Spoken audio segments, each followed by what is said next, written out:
Nous voulons tous savoir de quoi dépend notre avenir. Réponse. C'est clair que notre avenir intéresse tout le monde, c'est indéniable. Que faire? Qu'est-ce qui va devenir de nous? L'avenir, c'est le futur, c'est un sujet qui, à chaque instant, se retrouve dans le présent. Et il cesse d'être le futur et devient notre présent. Et donc, c'est pour ça que notre avenir nous touche toujours. Et donc, il détermine vraiment notre présent, à tel point que ce qui se passera dans l'avenir, même s'il n'arrive pas aujourd'hui, mais dans l'avenir, quoi qu'il en soit, nous l'espérons déjà au présent, puisque ça dépend du présent. Plus particulièrement, notre humeur et comment on voit le monde et notre vie. Alors l'avenir, c'est un facteur qui a une très grande influence sur notre vie. Simeon, c'est ce qui nous distingue des animaux, n'est-ce pas? Réponse. Oui, les animaux ressentent l'avenir, mais pas comme l'homme. Et ils ne sont pas influencés par l'avenir comme l'est l'homme. C'est comme ça qu'il est dit. Il y a un article qui le dit du Bala Sulam, c'est l'article de 26 de Shamati. Le futur de l'homme dépend et est lié à sa gratitude envers le passé. L'avenir dépend de comment nous nous orientons au présent. Parce qu'en fait, il n'y a pas d'avenir. Quand nous vivons passivement, alors nous définissons l'avenir, que l'avenir dépend des autres, de toutes sortes de raisons. Mais quand nous vivons spirituellement, alors il n'y a pas d'avenir. L'avenir n'existe pas. Le passé, nous pouvons en parler, parce que nous avons vécu à un moment où le temps passait, où il y avait où nous vivions des changements. Mais maintenant, si je suis au présent, alors précisément, je suis capable de devenir qui n'existera pas dans l'avenir. Dans notre monde,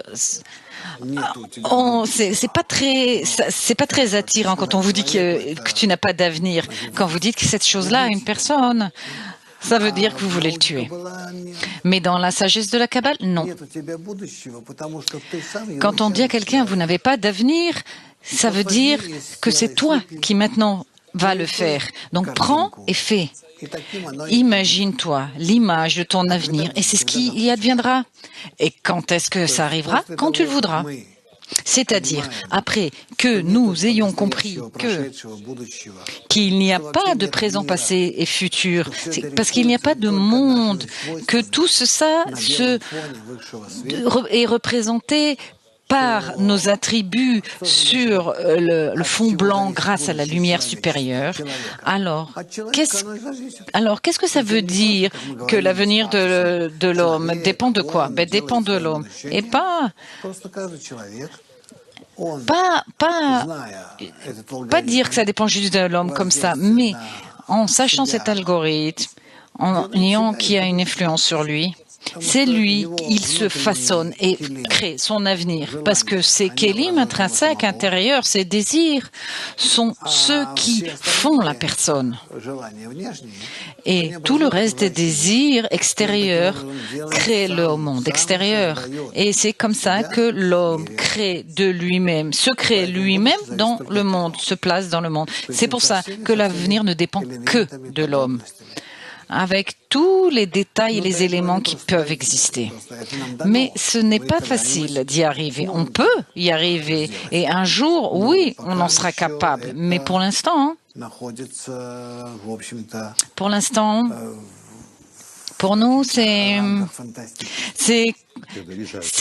dans le cadre de la science-fiction, de l'imaginaire. Simeon, Est-ce qu'on peut parler du destin et contrôler l'avenir? Réponse oui, le destin, qu'est-ce qu'il y a avec? Simeon, quand quelque chose a été décidé ou qui a été décidé, réponse, qu'est-ce que ça veut dire décider ou déterminer? Non, aucune chose n'est déterminée à l'avance, rien. Il y a des situations que tu devras vivre obligatoirement. Elles t'apparaîtront progressivement. Elles existent déjà. Parce qu'il n'y a pas de passé, de présent, ni d'avenir. Tout n'est que relatif. Tout ça n'existe que vis-à-vis de toi et pas en dehors de toi. Et dans ce système éternel et parfait de la nature, ces situations sont égales. Tu n'as pas besoin d'être kabbaliste. Tu dois juste un petit peu connaître, savoir la physique, les sciences physiques. Einstein en a parlé il y a plus de 100 ans. Il y a 100 ans, plus de 100 ans.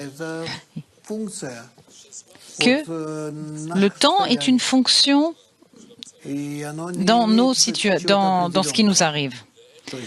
Il n'est pas déterminé si tu déplaces le temps. Comme il pensait d'après Newton, où on pensait que le temps était absolu, que tu peux faire une montre, une horloge, et que tout fonctionnera. Et entre les tic-tac de la montre seront, par exemple, les secondes. Non, une telle chose n'existe pas. Tout est fixé uniquement par tes états, et même plus.